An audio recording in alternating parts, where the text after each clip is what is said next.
সারাদিন শুধু গেম, ফোনের স্ক্রিনে আঙুল ঘষতে ঘষতে দিন রাত। কখনো কি থামলে, কখনো কি নিজের দিকে তাকালে? গেমের ভেতর এনিমি মারতে মারতে তুমি আসলে নিজের জীবনে সবচেয়ে বড় এনিমি হয়ে দাঁড়িয়েছ। ঘড়ি কাটা চলছে আর তোমার ভবিষ্যৎগুলো একে একে মরে যাচ্ছে। একবার হিসাব করে দেখো তো, আজ পর্যন্ত এই গেম থেকে তুমি কয়টা টাকা বের করতে পেরেছো?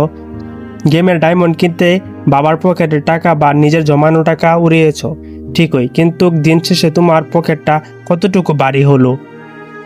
না, কিছুই পাওনি। তুমি শুধু পাচ্ছ ভার্চুয়াল কিছু গান স্কিন আর কাস্টমাইজ, যার বাস্তবে কোনো অস্তিত্ব নেই।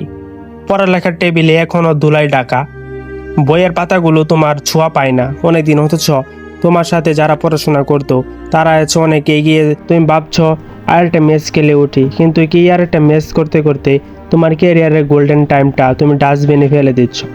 সময় একবার চলে গেলে কোটি টাকা দিয়েও আর ফিরে পাওয়া যায় না। বাবা মা কত আশা নিয়ে তোমার দিকে তাকিয়ে থাকে, তারা ভাবে ছেলে পড়াশোনা করছে, বড় মানুষ হবে, অথচ তুমি দরজার ওপারে বসে হেডফোন লাগিয়ে চিল্লাইতেছ। ওই গেম তোমার মাথাটাকে স্থবির করে দিচ্ছে, মেজাজ খিটখিটে করে দিচ্ছে। আর তুমি কি সত্যি এই জীবনে চেয়েছিলে যে কোনো সার্থকতা বলতে শুধু একটা বইয়া?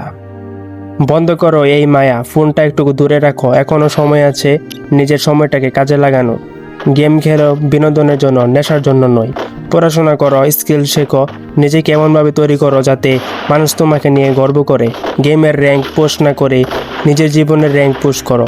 মনে রেখো, জীবনটা কোনো ফ্রি ফায়ার গেম না যে মরলে আবার রিভাইভ পাবে। একবার শেষ মানে সব শেষ।